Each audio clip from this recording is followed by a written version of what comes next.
Hi guys, உங்கள் ஃபேமிலியான கார்த்தி, மோனி, தனஸ்ரீ குட்டி.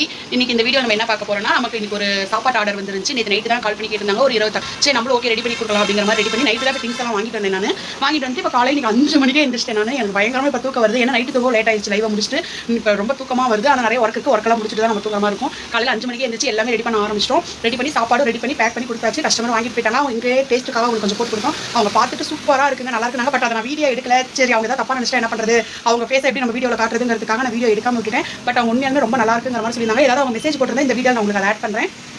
சாப்பிட்டு நல்லா இருக்கிறாங்க. எனக்கு இதில் ஒரு பெரிய சந்தோஷம் என்னன்னா, நம்ம செஞ்சது எனக்குமே நமக்கு நல்லா தான் இருக்கும் நம்ம சாப்பிடும்போது. ஆனால் அதை அவங்க கஸ்டமர் வாங்கி சாப்பிட்டுட்டு நல்லா இருக்குன்னு சொல்லிட்டு ரொம்ப சந்தோஷமா இருக்கும். அவங்க வந்து இனிமேல் எந்த ஆர்டராக இருந்தாலும் நான் உங்களுக்கே தரேன்னு சொல்லி சொன்னாங்க. இது கேட்கும்போது எனக்கு ரொம்ப சந்தோஷமா இருந்துச்சு.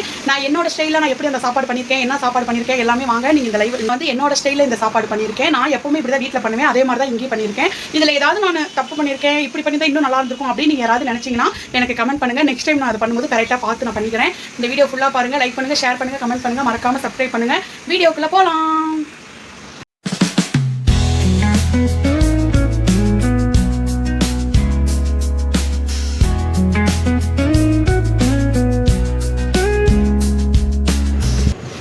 ஹாய் ஃப்ரெண்ட்ஸ், எல்லாருக்கும் குட் மார்னிங். காலையில் 5 மணிக்கு இன்றைக்கி எந்திரிச்சாச்சு. என்ன விசேஷம்னு பார்த்தா, நம்மக்கிட்ட ஒருத்தவங்க சாப்பாடு ஆர்டர் கொடுத்துருந்தாங்க. காலையில் 8 மணிக்கெல்லாம் சாப்பாடு கொடுக்கணும்னு சொன்னாங்க. அதுக்காக சரின்னு சொல்லி சீக்கிரமாகவே எந்திரிச்சாச்சு. நைட்டெல்லாம் தூங்கவே இல்லை. நைட்டு தூங்கவும் மணி 1:30 ஆயிடுச்சு லைவை முடிச்சுட்டு. அதனால் காலையில் எந்திரிக்கவே முடியல. என்ன பண்ணுறது, நம்மக்கிட்ட சாப்பாடு அவங்க ஆர்டர் பண்ணி நம்மளும் ஆர்டர் எடுத்தாச்சு. அதுக்காக 5 மணிக்கே அலாரம் வச்சு 5 மணிக்கே நான் எந்திரிச்சிட்டேன். எந்திரிச்சு வச்சுட்டு ஃபஸ்ட்டு அரைக்க வேண்டியதெல்லாம் அரைச்சிக்கலான்னு சொல்லிட்டு சமையல் கட்டுக்கு வந்துட்டேன். ஆக்சுவலி இது என்ன சாப்பாடுனா, தக்காளி சாப்பாடு தான். அவங்க தக்காளி சாப்பாடு தான் ஒரு 20 சாப்பாடு பார்சல் கேட்டிருந்தாங்க. அதுக்காக ஃபஸ்ட்டு இஞ்சி பூண்டு அரைச்சிக்கிட்டேன். தக்காளி சாப்பாட்டுக்கு முக்கியமானதே இஞ்சி பூண்டு தான். ஸோ அதை வந்து நான் நிறையா அரைச்சிக்கிட்டேன். எனக்கு வந்துட்டு எதுவும் அளவுங்கிறதெல்லாம் கிடையாது. நான் என் மனசுக்கு எப்படி தோணுச்சோ, இந்த அளவு போட்டால் கரெக்டாக இருக்குன்னு தோணுச்சோ அதை வச்சு 2 மிக்ஸி ஜாரில் வந்து பூண்டும் இஞ்சும் போட்டுக்கிட்டேன். அதுக்கப்புறம் நாங்கள் பெரிய வெங்காயம் போட்டுக்கிட்டோம். சின்ன வெங்காயம் தான் போட்டிருக்கணும். எங்களுக்கு ஆர்டர் வந்து கடைசி நிமிஷம் தான் வந்துச்சு. நேற்று நைட்டு 9 மணிக்கு தான் வந்துச்சு. முதல் நாள் நைட்டு 9 மணிக்கு தான் வந்துச்சு. ஸோ அதனால் எங்களால் வந்துட்டு சின்ன வெங்காயம் ரெடி பண்ண முடியல. அதனால் சரி பெரிய வெங்காயமே போட்டுக்கலான்னு சொல்லிட்டு பெரிய வெங்காயமே போட்டோம். டேஸ்ட் ஒன்றும் டிஃப்ரெண்டெல்லாம் இல்லை, எல்லாம் ஓகேவாக தான் இருந்துச்சு எங்களுக்கு. பெரிய வெங்காயத்தையும் நாங்கள் அரைச்சி எடுத்து வச்சுக்கிட்டோம். அதுக்கப்புறம் புதினாவையும் நாங்கள் அரைச்சி எடுத்துக்கிட்டோம். எப்போவுமே புதினாவை வணக்கி தான் விடுவோம். ஆனால் இது வந்துட்டு அவங்க வயசானவங்களுக்கு கொடுக்குற சாப்பாடு. சரி அவங்களுக்கு எதுவுமே வாயில் சிக்க வேணாங்கிறதுக்காக புதினா கொத்தமல்லி முதற்கொண்டு எல்லாமே நாங்கள் அரைச்சே போட்டுக்கிட்டோம். எல்லாத்தையும் அரைச்சிட்டு அதுக்கப்புறம் வெளியே அடுப்பு வச்சு தான் சமைச்சோம். ஏன்னா பெரிய குண்டை வச்சு சமைக்கிற மாதிரி இருக்கும். இங்கே உள்ளார சிலிண்டர் அடுப்பில் வச்சோம்னா அது ரொம்ப நேரம் ஆகும் வேகிறதுக்கு. அவங்க வேறு 8 மணிக்கு நம்மக்கிட்ட கேட்டிருந்தாங்க. ஸோ அதனால் நம்ம வெளியவே வச்சு சமைக்கலான்னு சொல்லிட்டு வெளியவே வச்சு எல்லாம் சமைச்சாச்சு. தக்காளி வந்து அம்மா அரைச்சி தரேன்ட்டாங்க. ஃபஸ்ட்டு போய் நீ தாளித்து விடு, நான் தக்காளியெல்லாம் நான் அரைச்சிக்கிறேன் அப்படின்ட்டாங்க. அதுக்கப்புறம் அரிசி வேலையை எந்திரிச்சோன்னே ஃபஸ்ட்டு நான் அரிசியை தான் ஊற போட்டேன். அரிசியை ஊற போட்டுட்டு அதுக்கப்புறம் வெளியே வந்து அடுப்பு பற்ற வைக்கலாம், குண்டா வைக்கலான்னு சொல்லி பார்க்கும்போதே ஒரு காவடி போச்சுங்க. அதை பார்க்கும்போதே அவ்வளோ சந்தோஷமாக இருந்துச்சு. ஏன்னா நம்ம ஃபஸ்ட்டு சமையல் ஆர்டர் எடுத்திருக்கோம். அந்த சமையல் செஞ்சு அடுப்பு பற்ற வைக்கிறதுக்கு முன்னாடி காவடி முருகனோட அருளால் நம்ம ஆரம்பிக்க போகிறோம். அது ஒரு பெரிய பிளெஸ்ஸிங்காக இருந்துச்சு எனக்கு. அதுக்கப்புறம் தேவையான பொருள் எல்லாமே பக்கத்தில் எடுத்து வச்சுக்கிட்டாங்க. ஏன்னா அடுப்பு வந்து பெரிய அடுப்பு, நம்ம வந்துட்டு அப்பப்போ ஓடியெல்லாம் எடுக்க முடியாது, எல்லாமே தீஞ்சிடும். ஸோ அதனால் அடுப்பெல்லாம் வைக்கிறதுக்கு முன்னாடி எல்லாம் தேவையான பொருட்களெல்லாம் எடுத்து வச்சுக்கிட்டேன். அடுப்பு வந்து மேலே இருந்துச்சுங்க. இந்த அடுப்புக்கு ஒரு பெரிய ஸ்டோரியே இருக்குது. நான் அது இன்னொரு தடவை சொல்கிறேன். என் வளகாப்புக்கு எடுத்த அடுப்பு, அந்த ஸ்டோரியை நான் இன்னொரு நாள் சொல்கிறேன். நம்மகிட்ட ஓரளவுக்கு எல்லாமே தேவையான பொருள் இருக்குங்க. ஏன்னா நம்மளோட ஃபேமிலி கொஞ்சம் பெரிய ஃபேமிலி. ஸோ நோம்பி விழா அந்த மாதிரி இதுக்கெல்லாம் நிறைய நம்மளோடைய சொந்தங்கள் வருவாங்க. அதுக்காக நம்மக்கிட்ட எல்லாமே பெரிய பெரிய பாத்திரமாகவே இருக்குது. ஓகே, இப்போ நம்ம சாப்பாடு செய்கிறத பார்த்தலாம். ஃபஸ்ட்டு எண்ணெய் ஊற்றியாச்சு. எண்ணெய் ஊற்றினதுக்கப்புறம் கொஞ்சம் டால்டா போட்டுக்கிட்டோம். டால்டா போட்டுட்டு பிரியாணிக்கு தேவையான அந்த பட்டை, கிராம்பு, லவங்கம், கல்பாசி, அன்னாச்சி முக்கு, அதுக்கப்புறம் அந்த பிரியாணி இலை எல்லாமே போட்டாச்சு. அதுக்கப்புறம் பச்சை மிளகா போட்டாச்சு. பச்சை மிளகா வந்து நாங்கள் அரியில் சும்மா கீறி விட்டு தான் நாங்கள் போட்டோம். அதுக்கப்புறம் பெரிய வெங்காயம் எங்கள் அம்மா சொன்னாங்க, கண்ணு அங்கங்கே வாய்க்கு பெரிய வெங்காயம் வந்தால் கொஞ்சம் நல்லாயிருக்கும் அப்படின்னு சொன்னாங்க. சரி ஓகே 2 பெரிய வெங்காயத்தையும் இதில் ஆட் பண்ணிக்கலாம் அப்படின்னு சொல்லிட்டு 2 பெரிய வெங்காயத்தை நீளமாக அரிஞ்சு போட்டு அதையும் இதில் ஆட் பண்ணியாச்சு. அதுக்கப்புறமேட்டுக்கு ஃபஸ்ட்டு நாங்கள் வெங்காயத்தை தான் நான் போட்டுக்கிட்டேன். ஏன்னா இஞ்சி பூண்டை போட்டுட்டோம்னா சட்டியில் ஒட்ட ஆரம்பிச்சிடும். அதனால் பெரிய வெங்காயத்தை அரைச்சதை ஃபஸ்ட்டு போட்டுக்கிட்டோம். இது வரைக்கும் நல்லா தாங்க போயிட்டு இருந்துச்சு. இதுக்கப்புறம் வரும் பாருங்க ட்விஸ்ட்டு, செம்ம ட்விஸ்ட்டாக போயிடுச்சு. அதுக்கப்புறம் புதினாவையும் கொத்தமல்லியும் அரைச்சதையும் போட்டுக்கிட்டாச்சு. இது நல்லா பச்சை வாசனை போகிற வரைக்கும் கிண்டினேன். இதெல்லாம் செய்கிற வரைக்கும் எனக்கு எந்த ஒரு பிரச்சனையும் இல்லைங்க. நார்மலாக பண்ணிகிட்டு இருந்தேன், நல்லா போயிட்டு இருந்துச்சு எல்லாமே. அது நல்லா பச்சை வாசனை போகிற டைமில் நம்ம தலைவர் வந்து உள்ளே இறங்கிட்டார். நவுரடி செல்லக்குட்டி, நீயே செஞ்சிட்ருக்கிறியே, நான் கொஞ்சம் உனக்கு ஹெல்ப் பண்ணுறேன்ட்டு தலைவர் உள்ளே இறங்கிட்டாருங்க. அவர் வந்ததுக்கப்புறம் கிளற வேலையெல்லாம் அவர் பார்த்துக்கிட்டாரு. அதுக்கப்புறம் இஞ்சி பூண்டு பேஸ்ட்டும் நம்ம இதில் போட்டுட்டோம். இஞ்சி பூண்டு பேஸ்ட்டை போட்டு நல்லா கிளறி விட்டோம். இப்போ வந்துச்சு பாருங்கள் ஒரு வாசம் கமன்னு. நம்ம பக்கத்து வீட்டில் இருக்கவங்களாம் நினச்சிருப்பாங்க, யாரடா அது 6 மணிக்கே பிரியாணி செய்கிறது அப்படின்னு நினச்சிருப்பாங்க. ஆனால் அவங்களுக்கு தெரியாதுங்க இது தக்காளி சோறுன்னு சொல்லிட்டு. அதுக்கப்புறம் 2 தக்காளி போட்டால் தான் நமக்கு மனசு நிம்மதியாக இருக்குன்னு சொல்லிட்டு 2 தக்காளியாக அரிஞ்சு இதிலே போட்டுக்கிட்டாச்சுங்க. போட்டு நல்லா கிண்டி விட்டோம். இந்த புகை பாருங்கள், என் கையை கிண்டவே விடலை. ஏன்னா என் கையில் வேறு அது என்ன வளையல் சொல்லுவாங்க, ஒரு சில்வர் வளையலுங்களா, அந்த வளையல் நான் போட்டிருந்தேன்னா இந்த ஆவி அடிக்க அந்த சில்வர் வளையல் சூடு ஏறி என்னை சுருக்குன்னு குத்துச்சு. அதுக்கப்புறம் இருந்தாலும் பரவாயில்ல நானே கிளறேன்னு சொல்லிட்டு எங்கள் வீட்டுக்காரர் கொஞ்சம் வெளியே ஜாமான் வாங்க போயிட்டார். அந்த கேப்பில் நான் கிளறேன்னு சொல்லி ஊற்றுனே பாருங்கள், தக்காளி சாரை வந்துச்சு பாருங்கள், தெரிச்சு விடுது பாருங்கள், மலைச்சாரல் மாதிரி. ஐயோ பட்டுன்னு கையிலேயே விடுதுங்க, கையெல்லாம் ஒரே சூடு போங்க. அதுக்கப்புறம் நான் ஐயோ என்னால் இது முடியாதுன்னு சொல்லவும் எங்கள் தலைவரே நான் இருக்கேன்டி உனக்கு, நான் பண்ணுறேன்டின்ட்டு நான் உள்ளே கை விட்டோன்னே கையை வெளியே எடுத்துக்கிட்டேங்க. அதுக்கப்புறம் நம்ம தலைவர் வந்து சிங்க மாதிரி கிளறிக்கிட்டே இருந்தாருங்க. ஆனால் அவருக்கு கையில் பட்டுன்னு அடிச்சுது. இருந்தாலும் அவர் ஐயோ நம்ம தன்மானத்தை விட்டு கொடுக்கூடாதுன்னு சொல்லிட்டு அவர் கிளறிக்கிட்டு கிண்டிக்கிட்டே இருந்தாருங்க. எனக்கு தெரியுமில்ல அது எப்படி இது பண்ணிட்டு. அதுக்கப்புறம் இந்த சுண்டல் ஊற வச்சுருந்தாங்க. இது வந்து நம்ம கடைக்காக ஊற வச்சிருந்த சுண்டல். கடைசியில் அது பாருங்கள் எதுக்கு பயனாகுதுன்னு. கடவுள் என்ன நினைக்கிறாரோ அதுதாங்க கண்டிப்பாக நடக்கும். இந்த சுண்டல் நாங்கள் நேற்றே வந்து குழம்புக்கு வைக்க வேண்டியது, பட் இன்றைக்கி வந்து அது அன்னதானத்துக்கு போகணும்னு சொல்லிட்டு இருக்குது. பரவாயில்ல, பிளஸ்ஸிங். எனக்கு இது ரொம்ப சந்தோஷமாக இருந்துச்சு. அதுக்கப்புறம் உப்புங்க பயபுல இந்த 2 கை உப்பு அள்ளி போட்டது தாங்க. இதுக்கப்புறம் சூப்பருங்க. இதுக்கப்புறம் நாங்கள் உப்பே போடவே இல்லைங்க. அந்தளவுக்கு கரெக்டான ஒரு பக்குவத்தில் இருந்துச்சு. என்னமோ நான் ஆல்ரெடி சமையல் மாஸ்டர் மாதிரி எல்லாம் பக்கவாக இருந்துச்சுங்க. அதுக்கப்புறம் தலைவர் மாட்டி கைவிட்டு பார்த்தாருங்க, ஒன்றும் வேலைக்காகலை. அதுக்கப்புறம் எங்கடியே நம்மளோட அந்த பெரிய கண்டினார், போங்க அந்த பெரிய கண்டி உள்ளதாக இருக்குன்னு சொல்லிட்டு அதை போய் மேலேருந்து எடுத்துகிட்டு வந்துட்டு அதை போட்டு கிண்ட ஆரம்பித்ததுக்கப்புறம் நம்ம கையில் அடிப்படை டேமேஜ் ஆகலைங்க. அதுக்கப்புறம் சரி ஓகே பிரியாணி மசாலா போடலான்னு சொல்லிட்டு பிரியாணி காயத்தோடையே உள்ளே போட்டேங்க. சூடு தாங்க முடியல என்னால். அதுக்கப்புறம் பேப்பரை வேகமாக எடுத்துகிட்டு அதுக்கப்புறம் கறி மசாலாவையும் அதிலே போட்டாச்சு. நம்ம மசாலா ஐட்டத்தில் வந்து பிரியாணி மசாலாவும் கறி மசாலா மட்டும்தாங்க இதில் ஆட் பண்ணியிருக்கிறோம். அதுக்கப்புறம் தண்ணி அளந்து வச்சுருந்தோம். மொத்தம் நாங்கள் வந்துட்டு ஒரு டம்ளரில் தான் அளந்தோம். 11 டம்ளர் போட்டிருந்தோம்.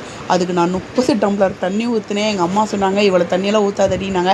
நீ கம்முன்னுருமா அதெல்லாம் சரியாக வரும்னு சொல்லிட்டு அவ்வளோ தண்ணியை ஊற்றி விட்டேன். ஆனால் பரவாயில்லைங்க, கடைசீட்டில் என்னாச்சுன்னு நீங்களே பாருங்கள். அதுக்கப்புறம் தண்ணி நல்லா பொல நல்லா கொதிச்சிருச்சுங்க. பார்க்கவே அவ்வளோ அழகாக இருக்குல்ல.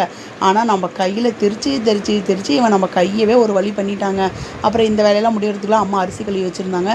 சரி அரிசியை நம்ம உள்ளே போட்டுருவோன்னு சொல்லி இந்த அரிசி சாரையும் இந்த குழம்பு மேடத்தையும் ஒன்றா போட்டு கலக்கலான்னு சொல்லி 2 பேரும் நானும் எங்கள் வீட்டுக்காரர் ஆளுக்கு ஒரு கை கல்யாணத்தில் பண்ணுற மாதிரி பண்ணி ஒரு வழியை போட்டு மூடி வச்சாச்சுங்க. அதுக்கப்புறம் நான் கிண்டி விட்டேன். எங்கள் வீட்டுக்காரர் அடியே கிண்டினா அரிசியெல்லாம் உடஞ்சி போயிருண்டி, தக்காளி சோறு பொங்க சோறாக ஆயிருந்தாரு. எனக்கு வேறு ஆல்ரெடி தண்ணி வேறு நிறைய போயிடுச்சுங்களா, பொங்க சோறு ஆச்சு. எங்கள் அம்மா என்னை பொங்குன்னு பொங்கிடுவாங்கன்னு ஒரு பயத்தில் இருந்தேன். அதுக்கப்புறம் எல்லாம் பண்ணுங்க, கஸ்தூரி மேத்தியை மட்டும் போட மறந்துட்டேங்க. சரி ஓகே இப்போ போட்டுக்கலான்னு சொல்லி கஸ்தூரி மேத்தியும் கொஞ்சம் ஆட் பண்ணிட்டேங்க. அதுக்கப்புறம் எங்கள் வீட்டுக்காரர் தலைவர் நான் இதெல்லாம் பண்ணுறேன், நான் கிண்டுறேன் பாரிப்பா அப்படின்னு கிண்டுன்னு கிண்டுனாருங்க. அதுக்கப்புறம் இதை திறந்து பார்த்தா தண்ணியும் சாப்பாடும் வெளியே வருதுங்க. எனக்கு வேற பயம், தப்பு பண்ணிட்டோமோ போச்சே. எங்கள் வீட்டுக்காரர் வேறு போச்சு தண்ணியெல்லாம் வெளியே வருது மசாலாலாம் வெளியே வருதுங்கிறாரு. ஐயோங்கிற மாதிரி இருந்துச்சு. அப்புறமே பார்த்தா தண்ணியும் சாப்பாடும் ஒரே லெவலுக்கு வந்துட்டாங்கங்க. இவங்க வந்ததுக்கப்புறம் ஓகே உன்னை நான் இப்போ தம் போட்டுறேன், எனக்கு கை கொடுத்துருங்கன்னு சொல்லி தம்மை போட்டு வச்சாச்சுங்க. தம்மை போட்டு வச்சதுக்கப்புறம் தாங்க எனக்கு உயிரே வந்துச்சு. தம்மை போட்டு வச்சுட்டு நான் போய் கம்முன்னு படுத்துக்கிட்டேங்க. வந்து தம்மை உடைக்கலான்னு கீழே பார்க்குறேன், ஆல்ரெடி அடுப்பு அவிஞ்சு போச்சு. ஐயோ சோறு என்ன கெதியில் இருக்கேன்னு தெரியலன்ட்டு எங்கள் வீட்டுக்காரர் வந்து பார்த்தா சும்மா பார்க்கவே அப்படி இருந்துச்சுங்க. செம்மையாக இருக்குல்ல. இதுக்கப்புறம் தான் நம்ம கிண்ட ஆரம்பிச்சிட்டாருங்க. இப்படி கிண்டுறாரு அப்படி கிண்டுறாரு கிண்டுன்னு சோறெல்லாம் வேறு வெளியே வர ஆரம்பிச்சிச்சு. உடனே பெரிய விளாட்டம் நான் போய் இப்போ கிண்டுறேன் பாரு சாப்பாட்டேன்னு உள்ளே நான் போனால் சட்டிக்குள்ளே கரண்டி விட்டோன்னா கரண்டி வெளியவே வரமாட்டேன்ருச்சுங்க. சரி எப்படியாவது நம்மளோட வைராகியத்தை விட்டு கொடுக்கலான்னு இப்படி ஒரு கிண்டு அப்படி ஒரு கிண்டு சோறு வெளியே வர மாதிரி இருந்துச்சு. எங்கள் வீட்டுக்காரர் நீ தள்ளு எல்லாத்தையும் நானே பார்த்துக்கிறேன் அப்படின்ட்டாரு. ஓகே அப்பா அவர் வாயாலேயே சொல்லிவிட்டாருன்னு சொல்லிட்டு நான் இந்த பக்கம் வந்துட்டேங்க. வந்ததுக்கப்புறம் சாப்பாட்டை கீழே இறக்கி வச்சதுக்கப்புறம் பார்க்கப்போ அமோகமாக இருந்துச்சு. இப்போ தான் நம்ம பார்சல் டைம் ஆரம்பிச்சிருச்சுங்க. அவங்க நம்மளவே பார்சல் பண்ணி ஒரு தண்ணி பாட்டிலும் போட்டு கொடுக்க சொல்லிட்டாங்க.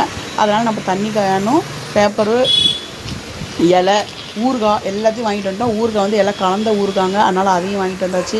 இந்த கேப்பில் எங்கள் அக்கா வந்து ஒரு டீ வச்சு கொடுத்தா. ஃபஸ்ட்டு ஒரு சரக்கு அடிப்போம்னு சொல்லிட்டு ஒரு டீயும் அடிச்சாச்சுங்க. அடித்து முடிச்சுட்டு எங்கள் வீட்டுக்காரருக்கு செட்டிங் போட்டு கொடுத்துட்டேங்க. அதாவது என்னன்னா ஒரு பேப்பர் ஒரு இலை, ஒரு பேப்பர் ஒரு இலை. ஏன்னா எங்கள் வீட்டுக்காருக்கு வேலைக்கு லேட் ஆயிடுச்சு. அவர் வேறு மொய்யுங்கிறாருங்க. எங்க ப்ளீஸ்ங்க இந்த ஒரு ஹெல்ப் பண்ணி கொடுத்துட்டு போயிருங்க, 8 மணிக்கு அவங்க சாப்பாடு வேணும்னு சொல்லியிருக்காங்கன்னு சொல்லிட்டு அவரை உட்கார வச்சுட்டேங்க. அவர் உட்கார வச்சு அவர் சாப்பாடு போட நான் மடிக்க, அவர் சாப்பாடு போட நான் மடிக்க, இதே ரொட்டீன் பண்ணிகிட்டு இருந்தாங்க. 20 பேக் எவ்வளோ மணி நேரம் ஆக போகுதுன்னு நினச்சோம். ஆனால் அதுவே 1/2 hour ஆயிடுச்சுங்க. இந்த கேப்பில் எங்கள் பாப்பா, நீங்கள்லாம் எனக்கு சோறு தரமாட்டேங்கிடி, நானே தரேன்டி, நானே எடுத்துக்கிறேன்டின்ட்டு எங்கள் பாப்பா ஓடி போய் எங்கே இருந்துச்சுன்னு தெரியலைங்க, அந்த வாழைப்பழத்தை தூக்கி அவளே உளிச்சு அவளே சாப்பிட்டுட்டு இருந்தாங்க. எனக்கு வேறு பிள்ளையை பார்க்கவே பாவமாக போயிடுச்சு. என்ன பண்ணுறது, இந்த டைமில் நம்ம வேலைன்னு வந்துட்டால் நம்ம வெள்ளைக்காரங்களாம் தீவிரமாக ஆயிடுவோமேன்ட்டு நானும் எங்கள் வீட்டுக்காரர் தீவிரமாக வேகமாக பரபரப்பாக வேலை செஞ்சுட்டு இருந்தோம். எங்கள் பாப்பா வந்து நின்று பார்த்துட்டு, இவளுங்கிட்ட நம்ம வேலை இன்றைக்கி ஆகாது, நம்ம பப்பு இங்கே வேகாது, நம்ம தாத்தாட்ட போயிடலான்ட்டு எங்கள் அப்பா கிட்டே போயிட்டா. எங்கள் அப்பா தூங்கிட்டு இருந்தார். அவரை போய் அங்கே எழுதி போட்டு அவர்கிட்ட வேலை வாங்கிட்டு அவளை குளிக்க வைக்கிறதுன்னா அதை பண்ணேன்னா இதை பண்ணேன்னா எப்படியோ ஓகே, கொஞ்சம் நேரம் நம்மளை டிஸ்டர்ப் பண்ணாமல் இருந்தால் ஓகேன்னு சொல்லிட்டு நாங்கள் எங்கள் வேலையை ஆரம்பிச்சிட்டோங்க. எல்லா வேலையும் முடிச்சுட்டு எங்கள் வீட்டுக்காரர் சாப்பாடு எல்லாமே போட்டு கொடுத்துட்டு, அவர் பேக்கிங் நீ போட்டுக்கிறியா, எனக்கு வேலை அதிகமாக இருக்குது, நான் கிளம்புறேன்னாரு. ஓகே, அவரும் நமக்கு ரொம்ப இன்னைக்கு காலையிலேருந்து ஹெல்ப் பண்ணிட்டாருங்க. அவரும் 5 மணிலேருந்து நம்ம கூடயே இருக்கார். அதனால சரி நீங்கள் கிளம்புங்க, இதுக்கு மேலே நான் பார்த்துக்கிறேன் அப்படின்னு சொல்லிட்டு அவரை எழுப்ப சொல்லிட்டு நான் ஒரு பேப்பர் எடுத்து சவுக்காயில் எல்லாமே செட்டிங் போட்டு இங்கே பாருங்கள் 20 பேக்கும் பண்ணியாச்சுங்க. 20 தான், ஆனால் பார்க்க ஏதோ ஒரு மாதிரி நிறையா இருக்கிற மாதிரி இருந்துச்சு. அதுக்கப்புறம் ஊறுகாய் வந்து ஒரு சட்டை கிச்சு, ஊறுகாய் வந்து மாங்காய் ஊறுகாவும் எலுமிச்சம்பழம் ஊறுகாவும் எடுத்து மாற்றி கொடுத்தேங்க. பூண்டு ஊறுகாய் நான் வீட்டுக்கு எடுத்து வச்சுக்கிட்டேன். ஏன்னா மேக்ஸிமம் பூண்டு ஊறுகாய் அந்தளவுக்கு தக்காளி சாப்பாடு நல்லா இருக்காது, லெமன் ஊறுகாய் தான் நல்லாயிருக்கும். ஸோ லெமன் ஊறுகாவும் ஒரு என்ன சொல்கிறது மாங்காய் ஊறுகாவும் எடுத்து வச்சுக்கிட்டேன்.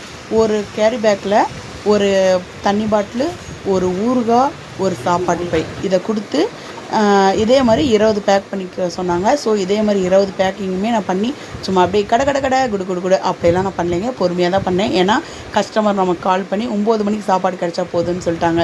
ஸோ அதனால் ஸ்லோவாக தான் பண்ணிகிட்டு இருந்தேன். இது வந்து நம்மளோட எடிட்டிங் ஒர்க்கு. இப்படி குடுகுடுன்னு ஓடுற மாதிரி எடிட்டிங் ஒர்க்கை போட்டு விட்டோம் நம்ம. ஏன்னா அப்போ தான் நான் வேலை செய்கிறேன்னு எல்லாருக்கும் தெரியுமில்ல, அதுக்காக இந்த ஒர்க்கை பண்ணி விட்டுட்டு மழை பண்ணோம். அங்கே பாருங்க பின்னாடி நம்ம சாரு அவர் கிளம்பிட்டாருங்க டக்குன்னு. அவர் இந்த சாப்பாடு நீங்கள் சாப்பிடுங்க, இந்த சாப்பாடே போட்டுட்டு போங்க. சாப்பாடு ரொம்ப மீதி ஆயிடுச்சுங்க, ஏன்னா அளவு தெரியல, கொஞ்சம் எச்சாவே நாங்கள் பண்ணிட்டோம். ஸோ அதனால் இதையவே நீங்கள் சாப்பிடுங்க, இதையவே எடுத்துகிட்டு போங்கன்னு சொல்லுவோம்.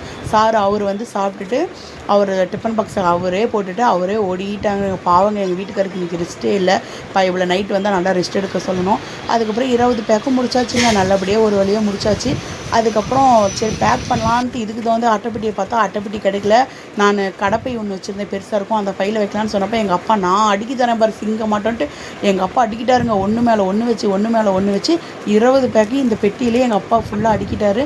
அடிக்க முடிச்சதுக்கப்புறம் ஃபைனலி எல்லாம் முடிஞ்சிச்சு. நான் இந்த ஆர்டர் எடுத்ததுக்கு காரணம் என்னென்னா, இது வந்து அவங்க பெரியவங்களுக்காக கொடுக்குறாங்க. ஸோ அதுக்காக தான். இங்கே பாருங்கள் கஸ்டமரோட ரிவ்யூ, இது நான் பண்ணலை, கஸ்டமர் பண்ணது. பாருங்கள் நமக்கு எவ்வளோ ஒரு பாராட்டு, நம்ம எந்த அளவுக்கு பண்ணியிருக்கோன்னு அவங்க சொல்லியிருக்காங்க. ஸோ எனக்கு இது ரொம்ப சந்தோஷமாக இருந்துச்சு. இந்த மெசேஜ் உங்களுக்கு தெரியணுங்கிறதுக்காக தான் இதில் நான் ஆட் பண்ணியிருந்தேன். அதுக்கப்புறம் இது பாருங்கள், இது கஸ்டமர் அவங்க போய் அங்கே கொடுத்தது, அவங்க அதை எனக்கு அனுப்பியிருந்தாங்க. எனக்கு இதை பார்க்கும்போதே அவ்வளோ சந்தோஷமாக இருந்துச்சு. பெரியவங்களுக்கெல்லாம் கொடுத்துருந்தாங்க. அவங்க அந்த பையனை பாராட்டினது வந்து இந்த சமையல் ஆர்டர் நான் எடுத்தது இதுக்கு ஒரு காரணம். நம்மளால் செய்ய முடியலைங்கிறது 2ஆவது பட்சம். அட்லீஸ்ட் எனக்கு இப்படி ஒரு வாய்ப்பு கொடுத்த இந்த தம்பதியினர், இவர் பேர் சுரேஷ், அந்த அண்ணன் பேர் சுரேஷ், அவங்க ஒய்ஃப் பேர் தமிழரசி, அவங்க பேபி பேர் வந்துட்டு ரித்து. இவங்க 3 பேர்த்துக்கு ரொம்ப நன்றி, எங்களுக்கு இப்படி ஒரு வாய்ப்பு அவங்க ஏற்படுத்தி கொடுத்ததுக்காக. இங்கே பாருங்கள், அதுக்கப்புறம் இவ்வளோ சாப்பாடு மீதி ஆயிடுச்சு. இன்றைக்கி ஃபுல்லும் நமக்கு தக்காளி சாப்பாடு தான்.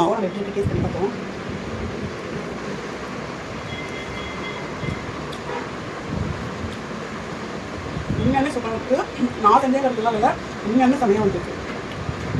என்ன காய்ஸ், வீடியோ ஃபுல்லாக பார்த்தீங்களா? எப்படி இருந்துச்சு, நான் பண்ணது எப்படி இருந்துச்சு தெரியல. உங்களுக்கு ஏதாவது இதில் தப்பு பண்ணியிருந்தேன்னு தோணுச்சுன்னா கண்டிப்பாக எனக்கு கமெண்ட் பண்ணுங்கள், அந்த குறையை நான் மாற்றிக்கிறேன். எப்போவுமே நான் ஒரு ஷார்ட் வீடியோ காலையில் போடுவேன். நம்மகிட்ட ஒவ்வொரு நாள் ஒரு டிஷ் கேட்பாங்க, காலையில் போடுவேன். பட் இன்றைக்கி என்னால் எடுக்க முடியல, இந்த வீடியோ எடுக்கவே எனக்கு லேட் ஆயிடுச்சு. நாளைக்கு கண்டிப்பாக ஒரு ஷார்ட் வீடியோ கண்டிப்பாக போடுறேன். இதே போல் நெக்ஸ்ட் வீடியோவாக நான் போடுறேன். இதே போல் தொடர்ந்து எனக்கு சப்போர்ட் பண்ணுங்கள், லைக் பண்ணுங்கள், ஷேர் பண்ணுங்கள், கமெண்ட் பண்ணுங்கள், சப்ஸ்கிரைப் பண்ணுங்கள். என் மேலே ஏதாவது குற்றங்கள் இருந்தால் கண்டிப்பாக கமெண்ட் பண்ணுங்கள், நான் கண்டிப்பாக அதை திருத்திக் கொள்வேன். இதே போல் தொடர்ந்து எனக்கு சப்போர்ட் பண்ணுங்கள். நெக்ஸ்ட் வீடியோவில் பார்ப்போம். பாய்.